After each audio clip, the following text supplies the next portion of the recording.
very simple question.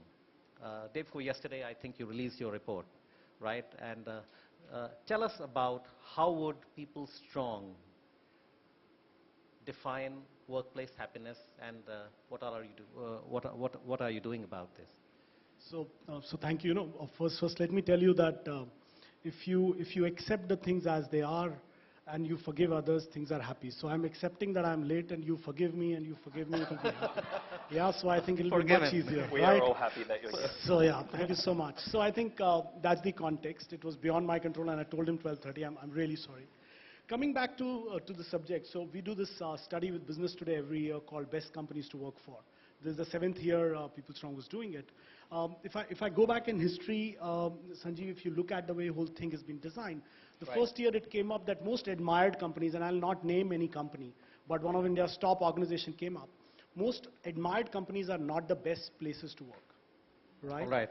That's As interesting. we progressed, very interesting thing. As we progressed, we realized people asked the second question, and they said that boss is not the God, right? On contrary to what Gallup said all the life, that you are driven by the supervisory experience. People contested it, and they said, we called it casualty of boss, if you remember that Business Today famous edition. Third thing that we realized, where people started talking of ethical boards and management. That was the big ask that employees had. But the latest report, which we just launched with Industry Minister in Delhi, with a lot of fanfare, a lot of CHROs, most interesting point that came up is that employees are asking very deeper questions for the first time. They are saying, okay, compensation is important, growth is important, good work culture is important. That means a good job. I'm happy. But I will not claim you, or I will not tell you that you are the best companies to work for if you give me these 3 things. These 3 things makes my job more meaningful. Right. That doesn't make you a great place to work. What makes you a great place to work, if you're inclusive and fair, number 1. You don't have huge hierarchies, number 2. Right. And number 3, you are giving me opportunity to innovate. So are you seeing? So they are differentiating first time between a job and an organization. For years, like me, I'm sure many HR professionals who are here, I see Professor sitting here, so many of you, I'm sure, would relate that a lot of time we thought job and organizations synonymously, which is not the case that we heard in this time.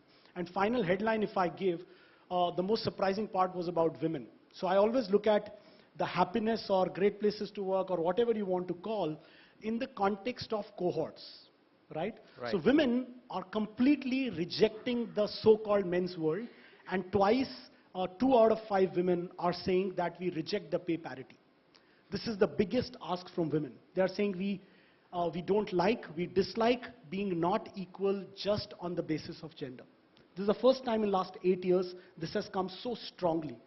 And I'll close on one concept at a very personal level, friends. I believe, please don't mind, everything is fine, Western or Indian, but I feel happiness is a very Western concept, right? And we adopted it blindly. We must learn from the West, the beautiful things they have done. However, our context was never about happiness. Think of your grandparents. Did they ever talk about happiness or contentment?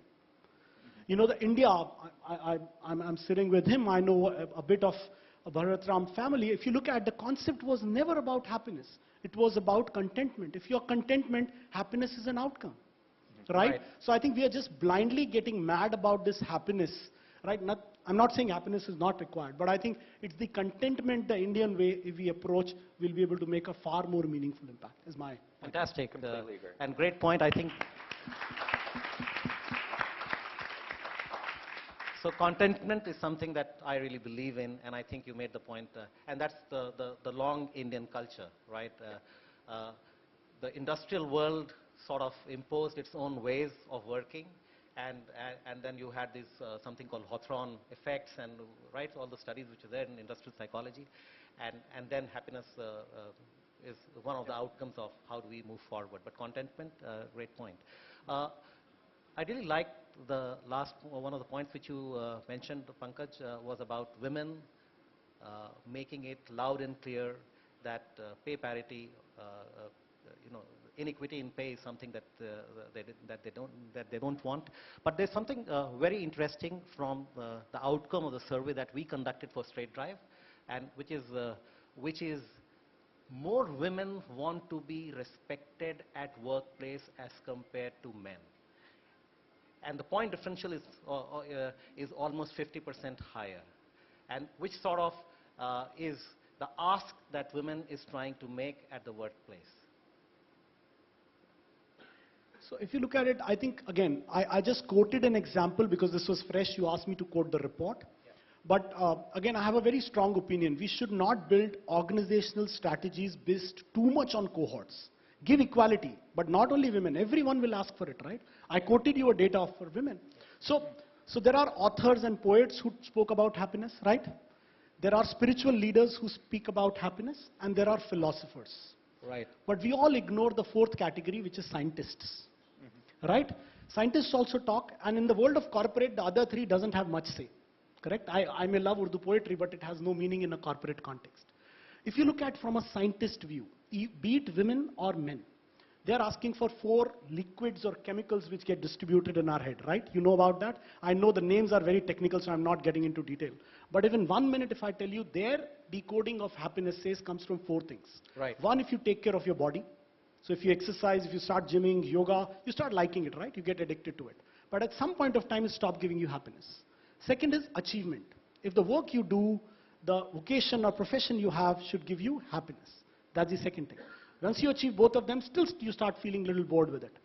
Third comes when your relationships in life, and a big Harvard study talks on the relationships, that becomes the key. But even if you have all the 3, you still feel a vacuum in life. And the ultimate they talk about is giving to others.